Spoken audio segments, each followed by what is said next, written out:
Hey, I'm giving away a free copy of Song of Conquest by the end of the week to a lucky subscriber. So make sure you subscribe, because it might just be you. Anyways, back to the video.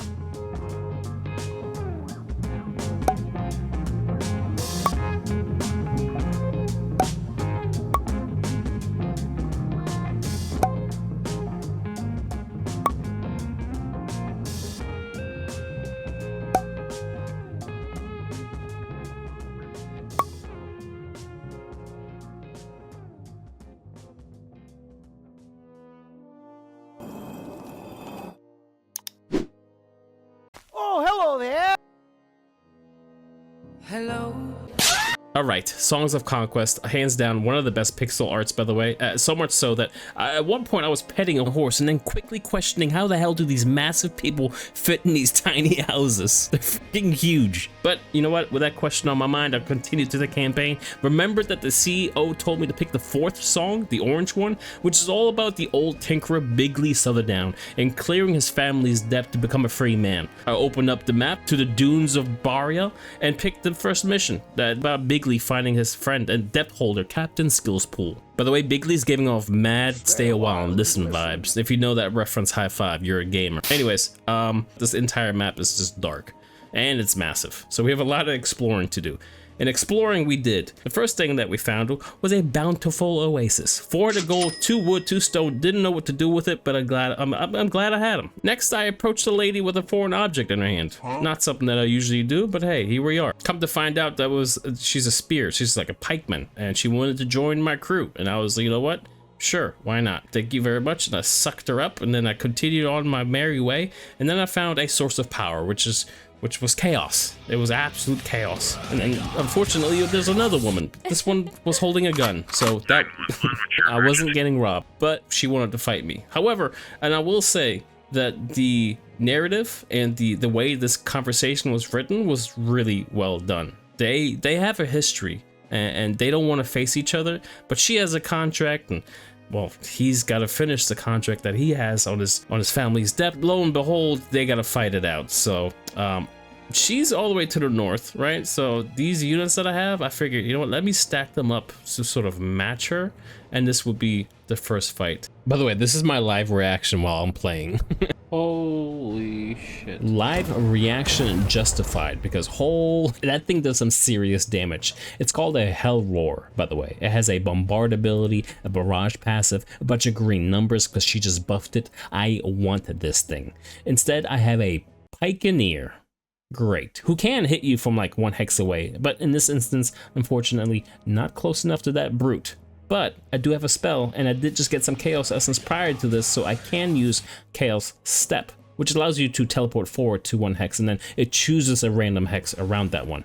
Luckily enough, RNGesus is on our side, and we're able to get right in his face to be able to poke him down, and in return, we get flailed. What's fair is fair, I suppose. An eye for an eye. Then it's our bard's turn, who can drop some beats to be able to buff our units, followed by our musketeer, who I find out is not in range, so we have to scoot him up and then snipe from afar. I hope you're keeping up, by the way, because she actually has 2 of these bards, so she amps up twice as much. And then I find out she has a musketeer in the back on some high ground, which means she can shoot from further away much harder. Let's get these guys to the front line to be able to support our Pikeneer, because I'm slightly freaking out. Rogue moves up, Brute moves up, and then there's a Frost Nova Blast on the north side of the map. I'm scared. I have to save her. I have to save her. I have to save her. I'm looking through my spells. Is there anything that I can do to be able to save her? I don't think so. There's a lot of damage. There's some damage negation, but she's surrounded. And also there's attack of opportunity, so I can't just walk her away. And this guy has a 50% spell damage resistance. Luckily, that bar buff that we got earlier is sufficient enough to be able to poke this dude down. You also get a momentum buff to all your units for defeating a unit. Yay, murder. Speaking of the bard, he gets another turn, and things are looking good. I'm scooting up the front line, looking at my tinkerer, and I noticed that he has a debuff, a 25% damage debuff. Not something that I like to see.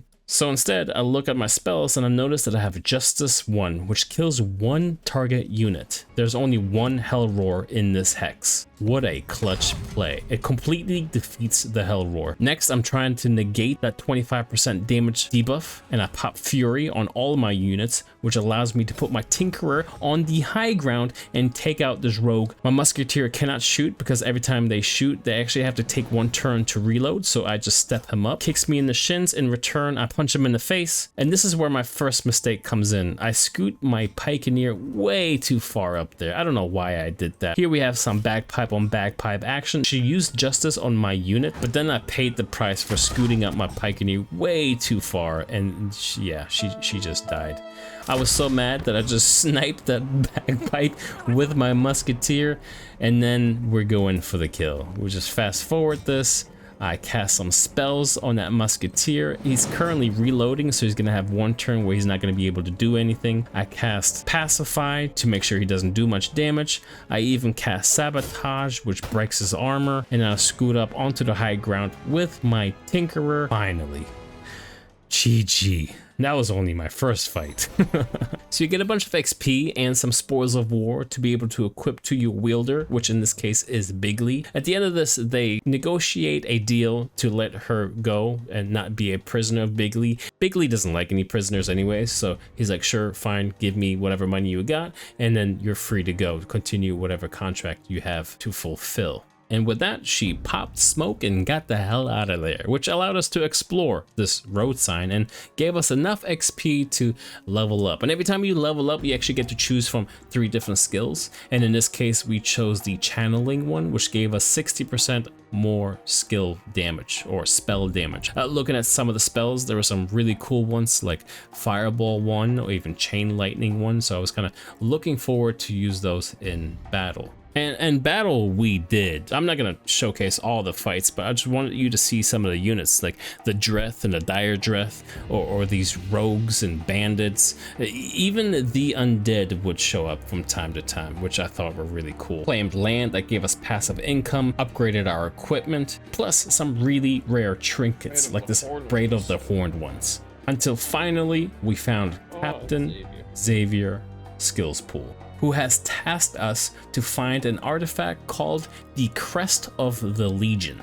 And this was the beginning of us repaying our debt. Finding this crest, we'd continue to gain units, we'd continue to fight different types of enemies in different environments. There was one fight that would happen outside of a town, meaning that the units would be on top of towers, but upon defeating them, you had access to siege this said town, which gave you the option of raising it or even converting it. So you can convert this town to be your own, which was what we chose. And I'm glad we did, because this settlement allowed us to tech up our musketeers to veteran musketeers, or our pikeneers into veteran pikeneers. I invested everything that we had pretty much to upgrade our army and continued to go out into the land and find all the resources that we can get our hands on. That wasn't until I noticed that there is a free plot of land in that settlement which allows us to build any building we want. For example, the factory, which allows us to produce the unit that we wanted from the beginning. And so we did. I manipulated the market a little bit, got the resources that I required to not only get that, but also upgrade our tinkerers into artificers, another unit that I'm very, very fond of. Anyways, after I managed to customize my army exactly how I wanted to, I finally made it to the last fight, which was in a graveyard in the northwest section of the map. There was only one army of undead warriors standing in between me and the crest of the Legion. This is that one final fight. Okay, let's see here. Wow, there's a lot of them. There's actually a lot of them. I feel like I should have brought more of these hell roars. Also, they're perfectly spread out for the AoE not to be as effective. Well, let's start off with that. I'm not gonna send my wolf in there yet. I'm gonna let him relax for a second. What are we looking for spells? Burst of Strength. All troops. Probably should have used that, but I'm looking for bigger damage. And we still have 5 and 4 destruction and chaos, so let's skip the turn on that. Oh, that's pretty good for me actually. You know what I would like? Let's make use of these mines that I have. I think putting one here, because there's like a cutoff point, wouldn't be bad. There we go. Forcing them to have to walk through that. I'm gonna also put another one up here. There. We have the high ground Anakin, so we should be good. Kinda don't want to put him here in case everyone focuses down and like funnels towards this one guy. But just in case, I'm gonna put him up here. And I'm gonna leave a mine in the back. If for whatever reason they do want to loop around. Oh my god. Alright, well, this is great for us. Can I reload wall? Okay, yeah. Obviously, but we have Fireball now, so 210 damage to any troop within the target. Yes, please. Okay, that's really strong, actually.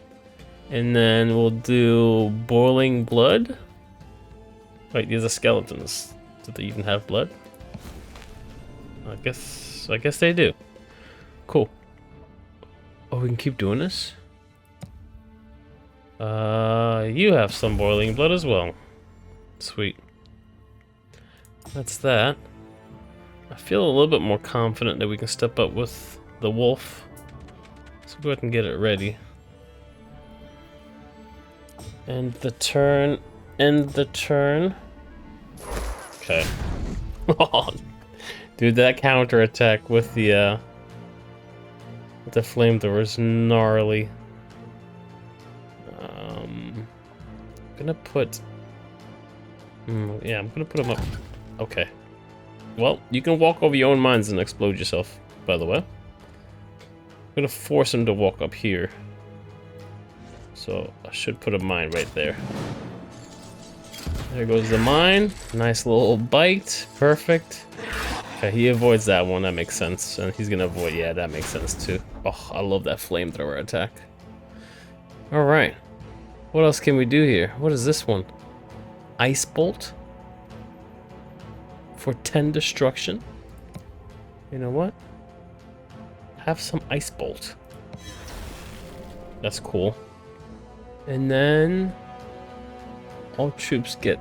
No, that's a debuff. Let's go ahead and get a little bit more damage. Sweet. Ooh, attack a huge area with half the damage.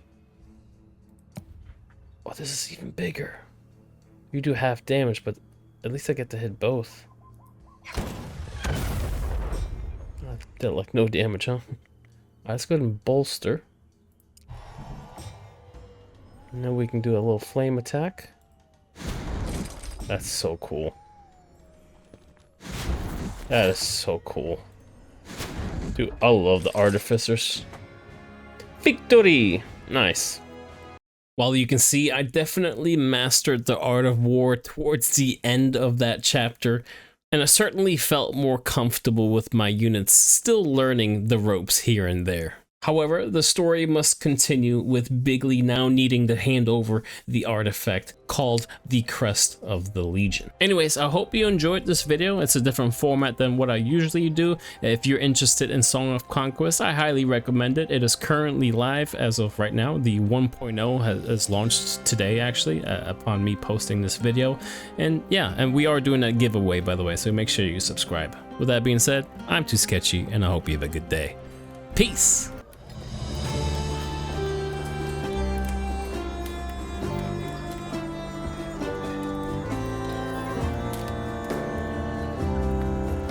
The sandy lands, one old man still stands. He was burdened with his debt that he carried strong through his life so long. Many deeds, but no regrets. Soon he's free like the believes he can win, and then he does what's asked of him and says, "Some